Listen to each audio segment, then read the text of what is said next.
So the first kits I'm going to show you are the Forget-Me-Not trios, so we've got 2 of those, and the Forget-Me-Not kits, and again we've got 2 of those. The Forget-Me-Not planter will be in another video separately. So behind me here, that's the blue scalloped Forget-Me-Not trio, and then this is the white Forget-Me-Not trio, I believe is what I've called it, and then this in here is the pot that's used for the white Forget-Me-Not kit. So it's this lovely kind of scalloped pot. It's a 12 centimetre. We've not had this for a while, so it's really nice to have it back. So that's what your white Forget-Me-Not on its own will come in, or you'll pot it into. And then you've got this lovely 12 centimetre kind of ribbed pot with its matching saucer. So that's for your white Forget-Me-Not trio. And then the blue Forget-Me-Not trio is in this slightly taller, slightly sort of narrower scalloped pot, one of my favourites. And then I'm going to show you how to do the blue Forget-Me-Not trio. No, I'm not, that's a fib. I'm going to show you how to do the blue Forget-Me-Not kit. Okay, sorry, it's all getting confusing.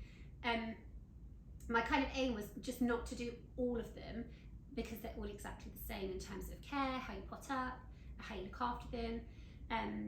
So I don't want to bore you rigid and you have to kind of wait to get to your one. So I'm going to show you one and you basically duplicate it for your other kit and for your, obviously you do it 3 times for your trios. Okay, so in your kit you will get your gravel, your compost and your mosses. So you've got 3 different types of moss and your birch twigs as well to sort of, you know, decorate it with afterwards. You'll have your pot and your saucer and you'll have your plant. Now, just a quick thing about the plant when it arrives. With Forget-Me-Nots, they have quite a speedy kind of flower turnover.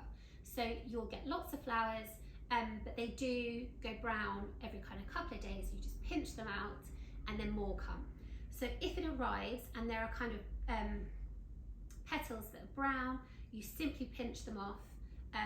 They come off the bud really, really easily. So that's what you've got to do when it arrives if you've got any brown bits on there. And then the same goes with the leaves. Quite often the leaves near the soil sometimes look a bit haggard and a bit kind of discoloured, and they might have a bit of brown on the edges. You quite simply take them off. And just kind of, when it arrives, you just have to sort of neaten it up because the flower turnover is so quick. So in the space of it being put in the box and getting to you, you might just need to deadhead some of the little flowers, but that's normal. It doesn't mean that your plant's dying. Okay, so I've just taken off some of the leaves that just look a little bit past their best, and then it looks a lot sort of tidier and healthy. Okay. So you'll have your gravel and that goes in first. So the gravel that's in your brown paper bag just goes straight into your pot. And obviously if you've got a trio, you divide it between the 3 pots. And then you are then going to add in just a small sprinkle of compost. So the compost you will receive will have lots of grit, horticultural grit in it. It just provides really good drainage. And then after watering your Forget-Me-Not, you just gently take it out of its plastic plant pot and then simply sit it on top. Now you probably don't need a lot of compost on top, but we're just going to gently sort of compress that soil down, and that way your plant will then fit into the pot with space left over, just to add in a little bit of sort of fresh compost, really nutrient dense, just to give it a really good start. So all I've done is I've just sprinkled a little bit on top, just around the base of the plant, and then I'm just gently kind of pushing that down. Okay, so that's then potted up. So now you can start adding in your moss. Now you have 3 different types of moss in your kit. So you have your bun moss, which is this sort of chunky one. Although you won't have loads of it, that's just sort of a little bit of a touch. Again, with the sphagnum, you'll just have a sort of a little bit of sphagnum moss, and then you'll have more of the flat moss.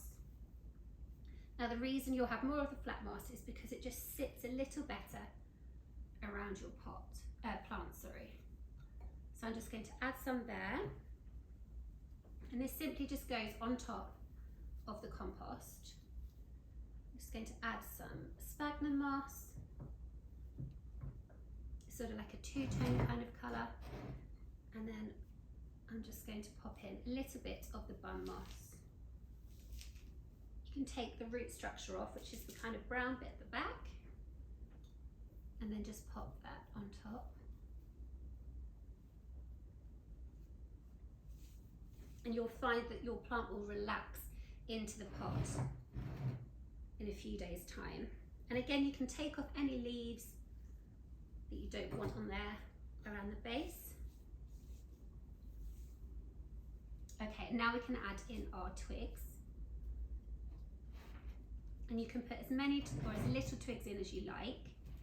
They're there if you want them. So I'm just going to break with my secateurs, or you can use your hands, just little sort of sections, and just pop those in.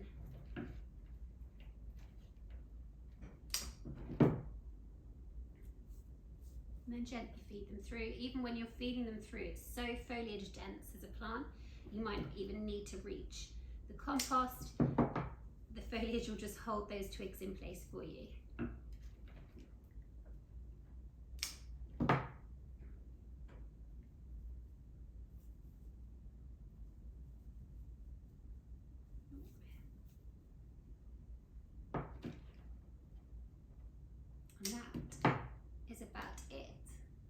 In terms of looking after forget-me-nots inside, you can keep it outside, and that's absolutely fine. Forget-me-nots obviously do brilliantly outside, but if you want to keep it as a house plant, you need to keep it in sort of quite a sunny spot. So on a windowsill, on a sunny island, on a sunny breakfast table.